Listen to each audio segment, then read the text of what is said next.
The first thing I noticed wasn't his accent. It was the silence.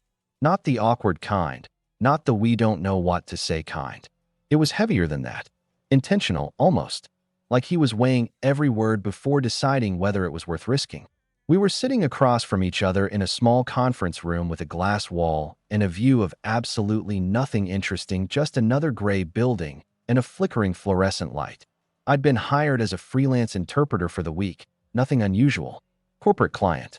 Legal adjacent meetings. Dry stuff. Mateo was the client. He smiled politely when we were introduced, stood up too fast, and shook my hand a little too firmly. His grip lingered for half a second longer than necessary, like he wasn't sure when to let go. "Thank you for helping," he said carefully, each word shaped with effort. "You're welcome," I replied, switching automatically into the neutral, reassuring tone I used with clients who were nervous about their language skills. "That's what I'm here for." He nodded, relieved but not entirely. Mateo spoke the local language well enough to survive. Order food, ask for directions, small talk. But anything layered contracts, nuance, emotion tripped him up. And he knew it. You could see it in the way his shoulders tightened whenever someone spoke too fast, the way his eyes flicked to me before he even tried to respond. The meeting started. Lawyers talking in long, winding sentences. I translated smoothly, professionally, keeping my voice steady. Mateo listened, frowned slightly, then answered in his native language. I relayed it back. This went on for an hour. What changed things wasn't something dramatic. It was a pause. One of the lawyers asked a question too blunt, too fast. Mateo started to answer, stopped mid-sentence, and looked at me. Not in a translate this way. In a did I understand that right way. There was a small silence. 3 seconds, maybe 4. In that space, he looked exposed, like he'd stepped onto unfamiliar ground and wasn't sure it would hold. I leaned slightly closer and said quietly, in his language, "He's asking whether the timeline can be moved, not accusing you of missing it." Mateo's breath left him in a slow exhale. His shoulders dropped. He nodded. "Okay," he said. Then, after a beat, added softly, "Thank you." Not the automatic kind. The kind that sits between two people. After the meeting, everyone packed up quickly, eager to escape. Mateo lingered, shuffling papers he didn't need to shuffle.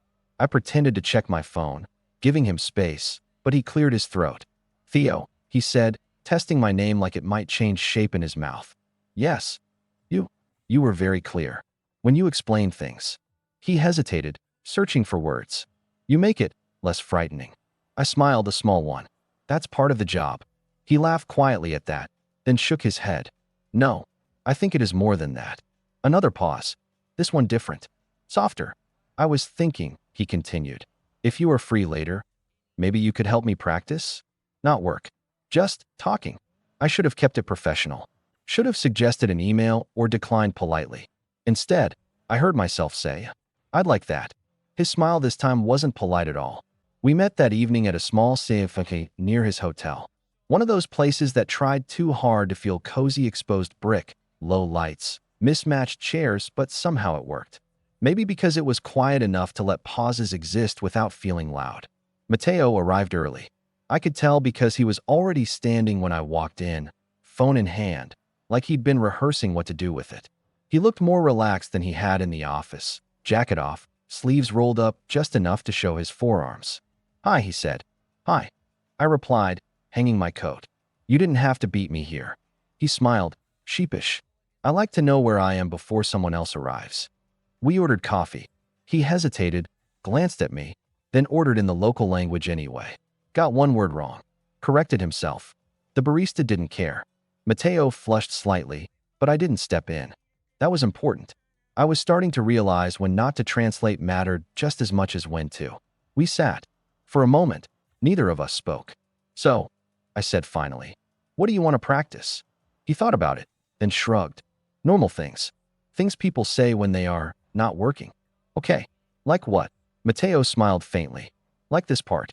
When you are sitting with someone and there is nothing urgent to say." I laughed. "You picked the hardest one." "Yes," he said, meeting my eyes. "I know." There was again that look. Careful, but curious. Like he was stepping forward without being sure where the edge was. We started simple. Weather. Travel. Food he missed from home. Every so often, He'd stop mid-sentence, searching for a word, and I'd offer it. He repeated it quietly, testing the sound. Sometimes he got it wrong. Sometimes he got it right, and smiled like he'd unlocked something. What surprised me was how patient he was with the silence. When he didn't know what to say next, he didn't rush. He just looked at me, eyebrows drawn together slightly, waiting. Not for rescue. For space.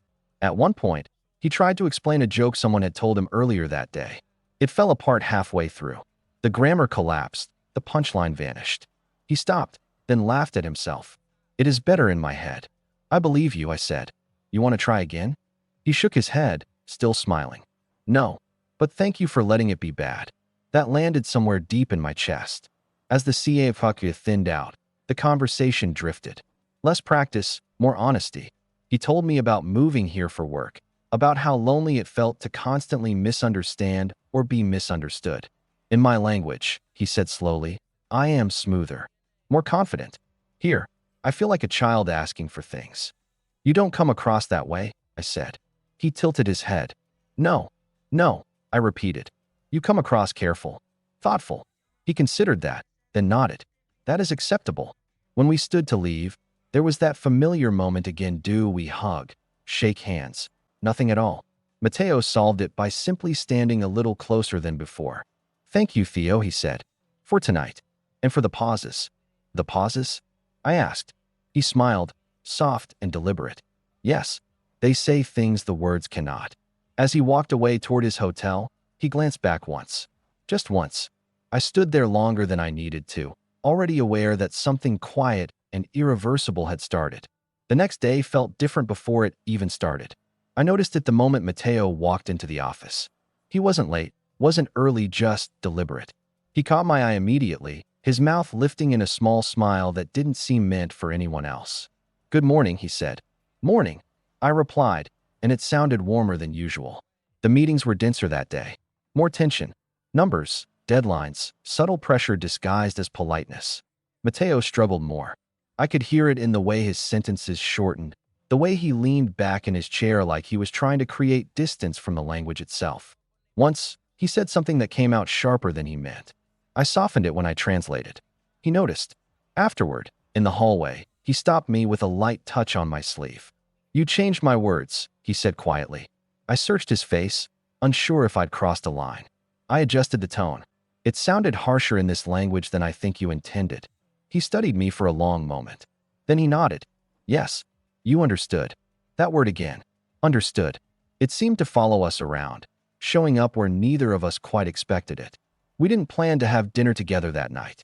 It just happened. One message turned into another. A suggestion, tentative at first, then accepted with relief on both sides. The restaurant was louder than the Saint-Lucre had been. Matteo struggled more there, leaned in close so he could hear me over the noise.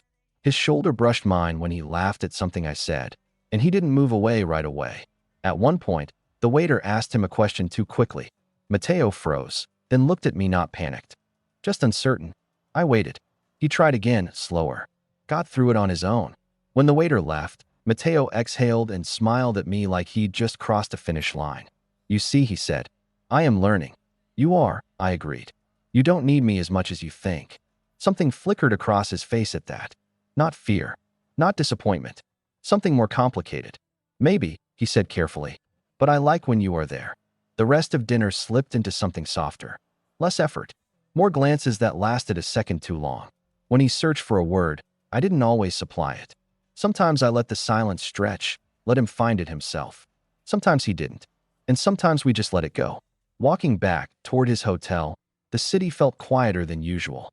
Or maybe I was just paying attention differently. Matteo stopped at the corner. Didn't step away right away. In my culture, he said slowly, we stand closer when we feel comfortable. I've noticed, I said, my voice low. He smiled at that, then hesitated. His eyes dropped to my mouth, then back up. I do not know, he continued, choosing each word with care, if I am saying this correctly. You can try, I said. He took a breath. I feel something. With you. And I am afraid if I use the wrong words, it will disappear. I didn't answer right away. Instead, I stepped a little closer. Then don't use words, I said softly. For a moment, we just stood there, close enough to feel each other's breath. the space between us filled with everything we weren't brave enough to say yet. Mateo smiled slow, real, and nodded. Yes, he said. That is better. And for the first time, the silence felt like a promise. We didn't kiss that night. That's important. What we did instead was stand there, too close for too long, until the moment passed, not awkwardly, not regretfully, just gently. Like neither of us wanted to rush something that was still taking shape. Mateo cleared his throat first. Tomorrow, he said. We work again. Tomorrow, I echoed. He hesitated, then added, maybe coffee? Before. Yeah, I said. I'd like that.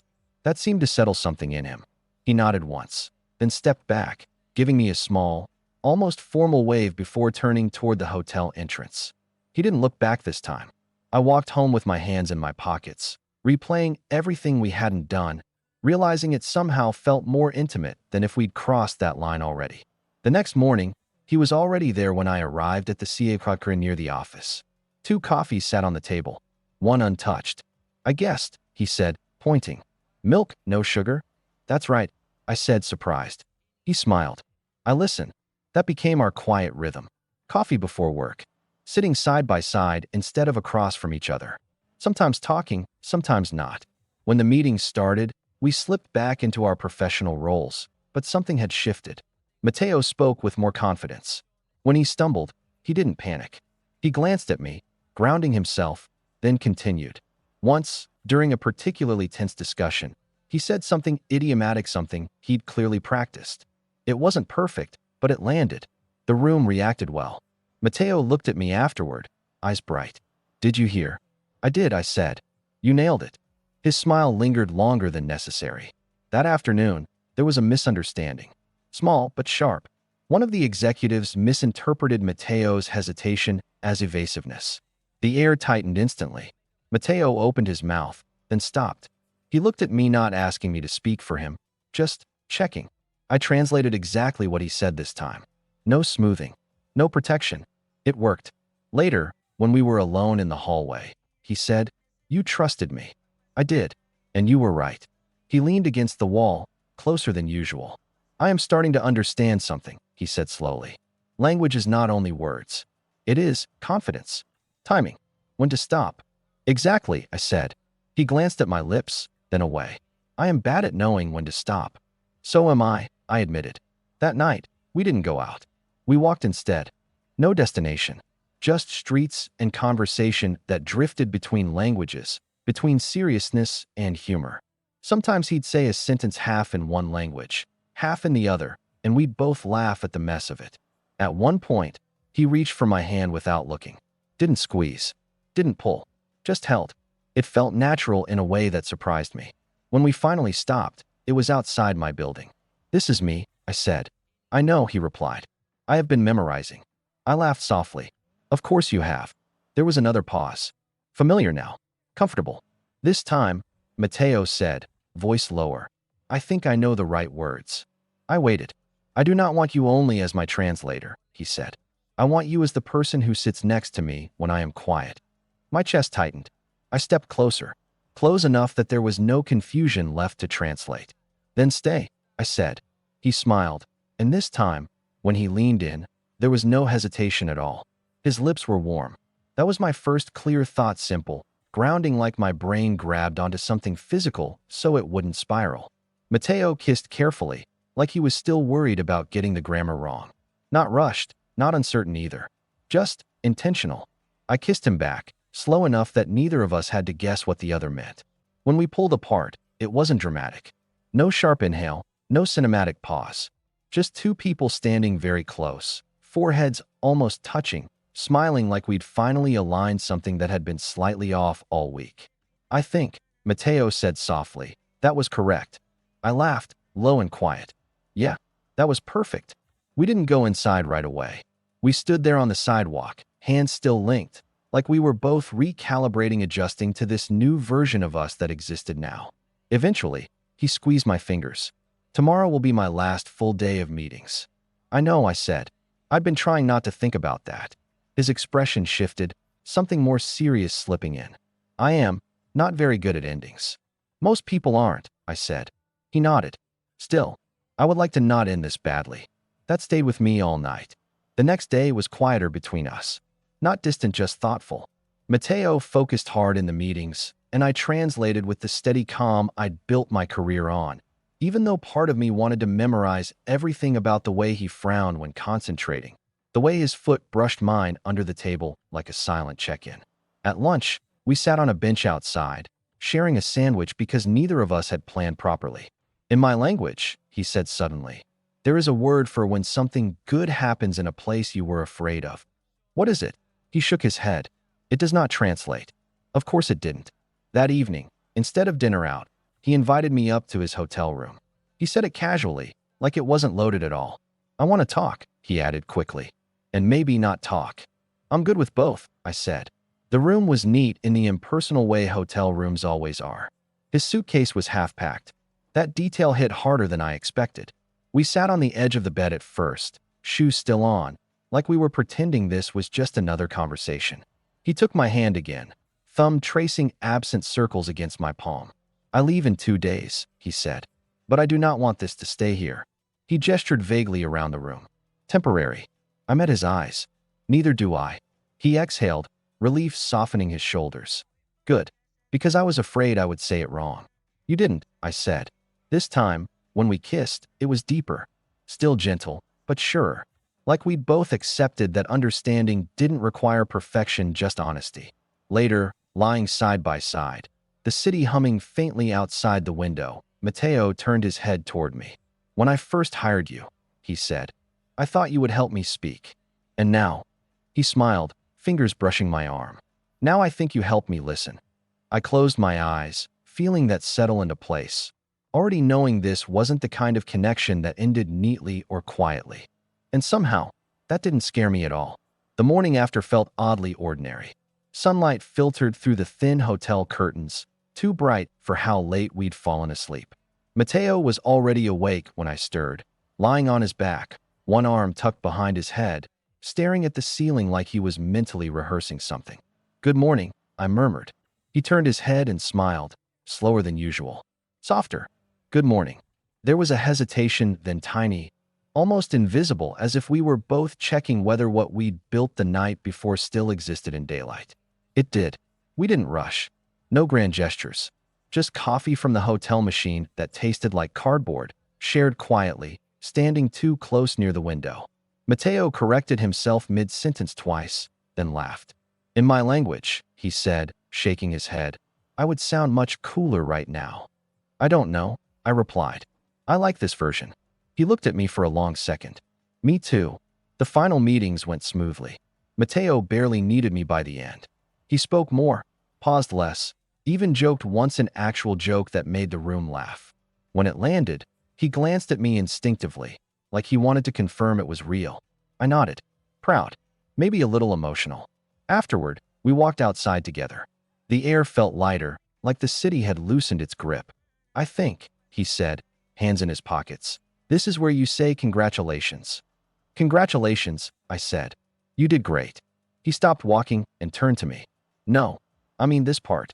He gestured vaguely between us. This is also something I did not expect to succeed. I smiled. You're still learning. Success doesn't always mean finished. He considered that, then nodded. I like that definition. That evening, we packed together. Or rather, he packed, and I sat on the bed offering commentary he didn't need. Every folded shirt felt like a countdown. I will come back, he said suddenly. Because of work? I asked. Partly, he admitted. Then, quieter, and partly because I want to practice more. Your language skills? I teased. He met my eyes. No, this. There it was again, that careful honesty. The thing that had pulled me in from the start. At the door, we stood close, not touching. Familiar now. Charged, but calm. You taught me something, Mateo said. That understanding is not about speaking perfectly. It is about staying when it is quiet. I swallowed. You did the same for me. He leaned in, resting his forehead against mine. This is not goodbye, he said firmly. This is a pause. I smiled. I'm getting used to those. He kissed me once more, slow, grounding, and then stepped back, picking up his bag. As I watched him walk down the hallway, I realized something unexpected. Some stories don't begin with grand declarations. Some begin with misunderstandings, silences, and the courage to stay in them. And sometimes, that's exactly how love learns to speak. The city felt louder after Mateo left. Not in an obvious way, nothing had changed. Same traffic, same CFRs, same people glued to their phones. But the silences were different now. They weren't shared. They didn't have weight anymore, just absence. For the first few days, we texted carefully. Short messages, simple sentences. Like we were both afraid that too much intensity might collapse the fragile bridge we'd built across distance and language. Mateo sent photos, a cloudy sky from the airport, his suitcase on the train floor, the familiar curve of his handwriting on a notepad during a meeting back home. Practicing, he wrote once. Still bad. Still learning, I replied. That became our rhythm. Sometimes we talked about nothing what we ate, how bad his coffee was compared to ours, how I caught myself listening for his accent in crowds. Other times, the conversation slowed. Long gaps between messages. Hours. A full day once. Those were the hardest. Not because I doubted him, but because I didn't know what role I was supposed to play now. I wasn't his interpreter anymore. I wasn't there to step in when he stumbled. One night, after a long silence, he called. Not a video call, just audio. I answered on the second ring. Hi, I said. Hi, he replied. His voice sounded closer than I expected. Less filtered. More him. We didn't rush into anything. He told me about his week. About a meeting where he'd spoken too fast and lost his own point. About how strange it felt to be fluent again and yet miss the effort of choosing words carefully. I think, he said slowly, that speaking easily can make you careless. I know what you mean, I said. Silence forces you to pay attention. Yes, he agreed. With you, I learned that. There was a pause. A real one. The kind we'd learned not to fill. Theo, he said finally, I am afraid of doing this wrong. Me too, I admitted.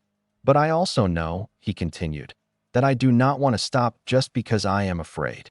I leaned back against my couch, staring at the ceiling. Neither do I. Another pause. This is difficult, he added quietly, because I cannot look at you and see if you understand. I smiled to myself. I'm still here. That part hasn't changed. He exhaled, relief audible. Good. After that, the calls came more often. Not every day, but regularly. Sometimes short. Sometimes long enough that one of us fell asleep listening to the other breathe. Weeks passed. Then one afternoon, I got a message. I have a trip. 3 weeks from now. Same city. I stared at my phone, heart thudding. Work? I typed. There was a delay. Yes, he replied. And more practice. I laughed out loud, alone in my apartment, feeling something warm and steady settle in my chest. I'll make time, I wrote. A few seconds later, another message came through. This time, Mateo added, I want to try saying everything myself. I thought about our first meeting. His pauses. His careful eyes. The way feelings had grown in the space between words. I'll be right there, I replied. Even if you get it wrong. After all, we'd already learned something important. Some connections don't need perfect language. They just need two people willing to stay, listen, and keep translating each other slowly, honestly until the meaning becomes clear. I met him at the airport this time. That was the difference. No nervous pacing on his side, no formal handshake, no careful distance while we figured out what we were allowed to be. When Mateo came through the arrivals gate, suitcase rolling behind him, he spotted me almost immediately. He stopped. Actually stopped right there like his body needed a second to catch up with whatever his face already knew. Then he smiled. Wide. Untranslated. I didn't wait. I walked straight up to him, dropped my hand onto his shoulder, and pulled him into a hug that felt earned. He hugged back just as firmly, forehead resting against my shoulder for a brief, unguarded moment. You came, he said, voice muffled. I said I would. He pulled back slightly, eyes searching my face like he was checking pronunciation. Then he nodded to himself. Yes, you did. The week unfolded differently than the first time. Mateo didn't lean on me as much in meetings. He stumbled, sure, but he didn't freeze. When he paused, he owned it. When someone misunderstood him, he corrected them himself, calmly, imperfectly. Once, during a break, he leaned over and whispered, I almost said that wrong. But you didn't, I whispered back. He smiled. Progress. Outside of work, we slipped easily into something domestic and strange and good. Grocery shopping. Cooking badly together. Sitting on my couch in comfortable silence, his leg pressed against mine like it had always belonged there. One night, as we washed dishes side by side. He said, I have been thinking about something. That usually means something important, I said. Yes, he agreed. I am tired of translating myself only part of the time. I turned to look at him. I do not want this, he gestured vaguely between us, to exist only when travel allows it. My chest tightened, not fear, but recognition. So what do you want? I asked. He dried his hands slowly, deliberately, met my eyes. I want to keep learning, he said. Your language, your city, and us, even when it is difficult. I didn't rush my answer. That felt right too. I can't promise easy, I said, or smooth. He smiled softly. I am not asking for that. I stepped closer, resting my forehead against his. Then stay. For a while. We'll figure out the rest. Mateo closed his eyes, breathing me in like he was anchoring himself. Yes, he said. That sounds correct. Later, lying together in the quiet, I realized something that surprised me. Love hadn't arrived loudly. It hadn't demanded perfect sentences or bold declarations. It had grown in the pauses, in the misunderstandings we didn't run from, in the way we learned to listen before we spoke. And now, finally, we didn't need a translator. We were speaking the same language all along.